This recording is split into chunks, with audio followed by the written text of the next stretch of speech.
Ini yang kita bahas adalah bab redox. Redox ini berasal dari dua kata. Red itu artinya reduksi, ox artinya oksidasi. Ya. Jadi rednya berasal dari kata reduksi, sedangkan oxnya ini berasal dari kata oksidasi. Gitu ya. Nah, reaksi reduksi sama oksidasi ini punya 3 pengertian. Apa saja pengertian daripada reduksi sama oksidasi? Untuk reaksi reduksi dikatakan sebagai reaksi pelepasan oksigen O2. Jadi ada oksigen yang dilepaskan dalam reaksinya. Contoh misalkan, saya di sini punya CuO, tembaga 2 oksida, menghasilkan Cu ditambah dengan setengah O2. Jadi dalam reaksi ini, mula-mula oksigen di-cut oleh Cu, di produk oksigen berdiri sendiri, maka ini dikatakan sebagai reaksi pelepasan oksigen. Paham ya? Jadi acuan kita adalah produk. Nah, jadi produknya itu bagaimana? Hasilnya bagaimana? Oh, ternyata oksigennya berdiri sendiri. Berarti dia terjadi pelepasan. Sedangkan kalau untuk oksidasi, kebalikan daripada reduksi. Dikatakan sebagai reaksi pengikatan oksigen. Contoh misalkan, saya punya karbon ditambah dengan oksigen akan dihasilkan CO2. Nah, jadi lagi-lagi kita lihat hasil akhirnya bagaimana. Awalnya oksigen berdiri sendiri, akhirnya ternyata sama karbon membentuk CO2. Maka ini artinya terjadi pengikatan. Ternyata definisi daripada reduksi dan oksidasi ini terlalu sempit. Maka definisi yang pertama ini tidak begitu luas cakupannya sehingga berkembang di definisi yang kedua. Definisi yang kedua, reaksi reduksi itu dikatakan sebagai reaksi pengikatan elektron. Nah, jadi ada elektron yang di-cut. Contoh misalkan, Cu2 plus tambah 2 elektron akan dihasilkan Cu. Kalau kita lihat dari reaksi yang kedua ini, awal mulanya ada ion Cu2 plus, muatannya positif 2. Artinya dia kelebihan sebanyak 2 proton. Kemudian masuklah di sini sebanyak 2 elektron menuju Cu2 plus. Sehingga akan dihasilkan atom Cu. Artinya Cu masuk ke dalam ion Cu2+, berarti 2 elektron ini di-cut Cu. Kalau dia di-cut Cu, maka dikatakan sebagai reaksi reduksi. Gitu ya. Sedangkan kalau oksidasi kebalikannya. Definisi daripada reaksi oksidasi adalah reaksi pelepasan elektron. Contoh, misalkan saya punya magnesium, dia membentuk ion Mg2+ ditambah sebanyak 2 elektron. Jadi ada 2 elektron yang dilepas di sini. Nah, ini 2 elektron yang dilepas, kalau ini 2 elektronnya tadi masuk, gitu ya. Oke. Nah, jadi acuan kita adalah lagi-lagi produk. Produknya ternyata Mg-nya muatan positif 2, maka membuang sebanyak 2 elektron. Kalau ini awalnya muatannya positif 2 jadi 0, berarti ada 2 elektron yang masuk, gitu ya. Ternyata ini definisinya juga terlalu sempit. Maka definisi yang kedua sama pertama ini masih bisa berkembang lagi di definisi yang ketiga dan sampai saat ini selalu dipakai menjadi acuan reduksi dan oksidasi. Apa itu definisi yang ketiga? Definisi yang ketiga adalah untuk reaksi reduksi dikatakan sebagai reaksi penurunan daripada Bilox. Bilox itu apa sih? Bilox itu adalah kepanjangan dari bilangan oksidasi. Kalau seperti contoh yang nomor 2, kalau kita lihat, ketika di situ hanya terdiri dari satu atom saja atau satu ion saja seperti ini ion, kalau ini atom, maka Biloxnya itu bisa kita lihat muatannya. Berarti ion ini muatannya positif 2, berarti Biloxnya 2. ini, atom ini tidak ada muatan, berarti biloxnya sama dengan 0. Maka ini nanti kalau kita pasangkan seperti ini, maka bilox awalnya Cu adalah positif 2, bilox akhirnya Cu adalah 0, karena tidak ada muatan. Dari positif 2 ke 0, terjadi penurunan sebanyak 2 elektron. Karena biloxnya di sini turun, maka ini dikatakan sebagai reaksi reduksi. Nah, seperti itu ya. Sedangkan kalau untuk oksidasi kebalikannya, definisi daripada reaksi oksidasi adalah reaksi kenaikan bilox atau bilangan oksidasi. Contoh misalkan, saya pakai contoh yang kedua. Mg menghasilkan Mg2+ tambah 2 elektron. Awal mulanya di sini biloxnya Mg, muatan Mg tidak ada. Berarti biloxnya 0.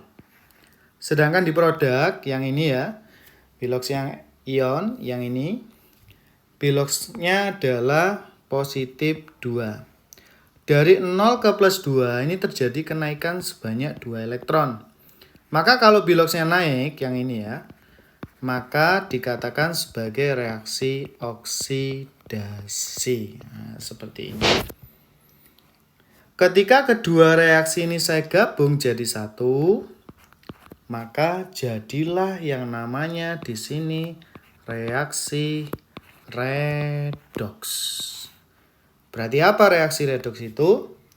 Reaksi redoks ini dikatakan sebagai reaksi yang di dalamnya terdapat kenaikan dan penurunan dari bilox. Inilah yang dikatakan sebagai reaksi redoks. Oke adik-adik, pertama hari ini salah satu definisi daripada saya akan jelaskan mengenai bagaimana cara mencari bilangan oksidasi ya atau bilox. Karena kalau cuma satu atom atau ion seperti ini gampang ya. Kita tinggal lihat muatannya saja, positif sama negatifnya. Tapi kalau misalnya seperti ini, CO2 ini kan senyawa, maka kita harus tahu ada beberapa ketentuan dalam mencari bilangan oksidasi. Baik, di halaman ini saya akan menjelaskan mengenai cara mencari bilangan oksidasi ya. Cara mencari bilangan oksidasi bagi menjadi 5 ketentuan. Ketentuan yang pertama,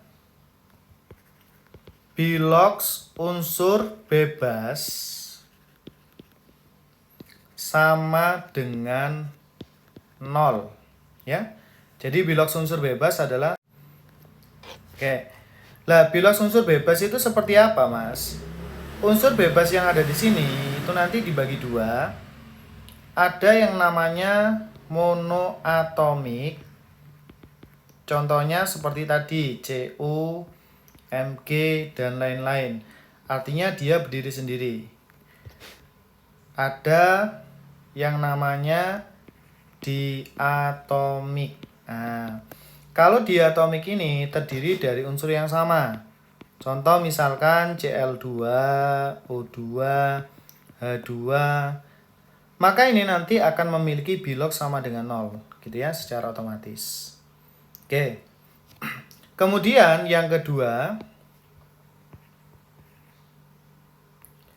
bilox logam golongan 1A, golongan 2A, dan golongan 3A dalam senyawa sama dengan kalau golongan 1, yang ini ya, biloxnya adalah positif 1. Kalau golongan 2, ini biloxnya adalah positif 2. Sedangkan kalau golongan 3, biloxnya adalah positif 3. Nah, ketika dalam suatu senyawa. Gitu ya. Lah golongan 1 apa saja? Golongan 1 hafal ya semuanya ya. Logamnya saja. Nah, jadi kalau logamnya isinya ada Lina, kawin, Robi, CS. FR-nya nggak masuk karena masuk radioaktif. Sedangkan kalau golongan 2A isinya ada bebek, mangan, cacing, seret banget rasa nih. RA-nya nggak masuk. Sedangkan kalau golongan 3A banyak alasan gak intelek. Nah, seperti ini ya. Oke. Contoh misalkan di sini saya punya Na2S. Jadi Na ini sudah otomatis kalau dalam senyawa biloxnya adalah +1. Kalau jumlahnya di sini ada 2 ya, Na ini kan 2. Maka kali 2 biar sama dengan 0, maka biloxnya S adalah -2. S itu jumlahnya 1, berarti -2 bagi 1 ketemunya adalah -2. Nah, seperti ini. Gitu ya. Oke, jadi yang atas ini namanya adalah bilox total. Kalau yang bawah ini namanya adalah bilox satuan. Nah, seperti itu. Gitu ya. Oke, ini contoh golongan 1. Kalau golongan 2, misal di sini saya punya Mg3N2. Nah, Mg kan sudah otomatis golongan 2, maka biloxnya langsung kita pakai +2. Jumlahnya 3, kita kalikan, totalnya taruh atas +6, sama dengan kan 0, berarti N-nya totalnya adalah -6. Karena N-nya ada 2, kita bagi 2 untuk mencari bilox satuan, berarti N-nya ketemunya adalah -3. Nah, seperti ini ya. Oke. Untuk ketentuan yang ketiga, bilox atom hidrogen di dalam senyawa sama dengan +1 kecuali ada yang namanya di sini senyawa hidrida. Hidrida itu apa sih, Mas? Senyawa hidrida ini artinya adalah hidrogen yang diikat oleh logam. Maka biloxnya nanti hanya sama dengan -1 gitu ya. Nah, jadi contoh misal di sini saya punya MgH2. Nah, jadi yang menang Mg untuk biloxnya. Positif 2. Jumlahnya 1 positif 2, biar sama dengan 0, berarti H sebanyak 2 itu -2. Berarti kalau cuma satu atom H, biloxnya adalah -1. Nah, seperti ini ya. Tapi kalau dia nggak diikat oleh logam, contohnya misalkan H2S, S kan bukan logam. Maka di sini hanya langsung positif 1. Berarti di sini positif 2, supaya sama dengan 0, berarti -2 bagi 1, ketemunya adalah -2. Gitu ya. Oke.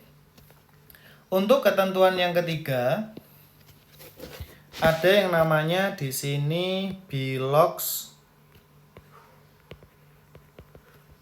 atom oksigen di dalam senyawa sama dengan -2 kecuali, jadi kecualinya ada 3 nanti. Yang pertama ada namanya senyawa peroksida. Kalau peroksida, bilox oksigennya adalah -1. Contoh misalnya hidrogen peroksida H2O2. H biloxnya +1, jumlahnya 2 berarti positif 2. Supaya sama dengan 0 berarti -2. -2 bagi 2 berarti ketemunya -1. Nah, yang ini gitu ya. Kemudian yang kedua, pengecualiannya ada namanya di sini superoksida. Kalau superoksida, bilox oksigennya adalah -1/2. Maka di sini nanti salah satu contoh yang termasuk kategori superoksida adalah ada KO2. K golongan 1 + 1 supaya sama dengan 0, berarti total O sebanyak 2 itu adalah -1. Karena kita carinya adalah untuk satu atom, -1-nya bagi 2 ketemunya adalah -1/2. Nah, ini bilox 1 atom untuk oksigen. Nah, kemudian pengecualian yang ketiga ada pada senyawa OF2. F ini selalu biloxnya sama dengan -1. Kenapa, Mas? Karena memiliki